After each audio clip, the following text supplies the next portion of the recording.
I think everyone can agree that skins for esports teams would be really fire. Riot should also give the team a cut of the revenue, so we are happy when we get a cool skin, and Riot and the team is happy when they get more money.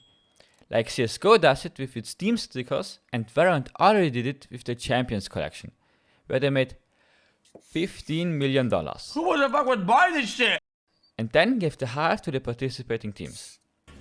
Ah! I just bought it!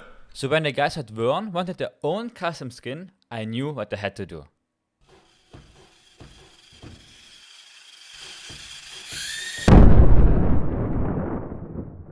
On Discord, I got all of the information on how the skin should look like. In short, they wanted a red, black and white Vandal that had some similarities with the RGX Vandal in the cyberpunk theme, and some other stuff too. I got right to work and made sketches to get a better understanding on how I wanted the final result to look like. This is one of the most important parts, because now I could change a lot before committing and making it 3D.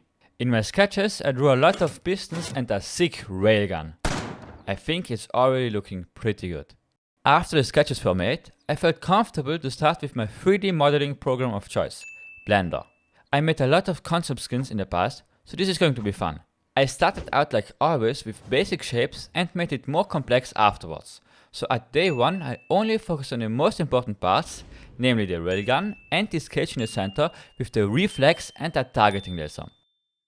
After I got the main parts, the rest will fall in place very easily. Ah yes, I also created this really cool trigger design with the spring. Springs are actually not so hard to model in Blender as you would think. There's a modifier that does the entire work for you, the screw modifier. You just do this, and you got a screw. So yeah, it's really helpful. But getting back to the Vandal, I modeled the handle and added a transparent looking material to it. This translucent material is directly inspired by the RGX skins, and I use it again here at the back with the gunstock.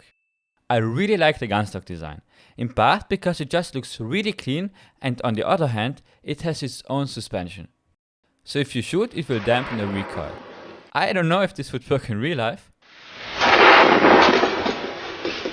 but it's a game, so anything is possible. And if you ask yourself how I get these really clean shapes at the back, I got you. I'm using something called Booleans to cut out shapes.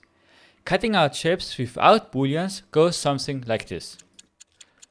Loop cut, loop cut, loop cut, bevel, delete the faces, extrude down, fill, scale to 0, fill, done. This is the default and harder way to do it. With Booleans it looks something like this. Add a cube, duplicate, move it here, move it up, scale it down, cut it out, done. So yeah, it's a bit faster. There's also another benefit to Booleans. You can change the cutout shape afterwards really easily. This is a bit harder to do with normal modeling, and keep in mind, this is just a cube. With more complex models, this gets exponentially more difficult. Because of this, I'm using the Boolean technique a lot. All these outline blocks, for example, are one cutout each. So yeah, I'm using them quite extensively. Coming back to the Vandal and the last missing part, the magazine. For the magazine, I came up with another really cool idea. The pistons on the magazine extend by themselves when you reload, so the magazine ejects itself. Now that I finished the Vandal, the last part was missing, creating the animation. This time for the animation I went all out and downloaded the entire Ascent map. Thanks Kirby for the assets. I really liked creating the environment, where I added a lot of cool stuff, like my own sketches, ranches and much more. But before I let you watch the animation, don't forget to like and subscribe. And if you're an esports team and want your own skin, DM me on Twitter. Alright, I'll see you soon. Now, enjoy the animation.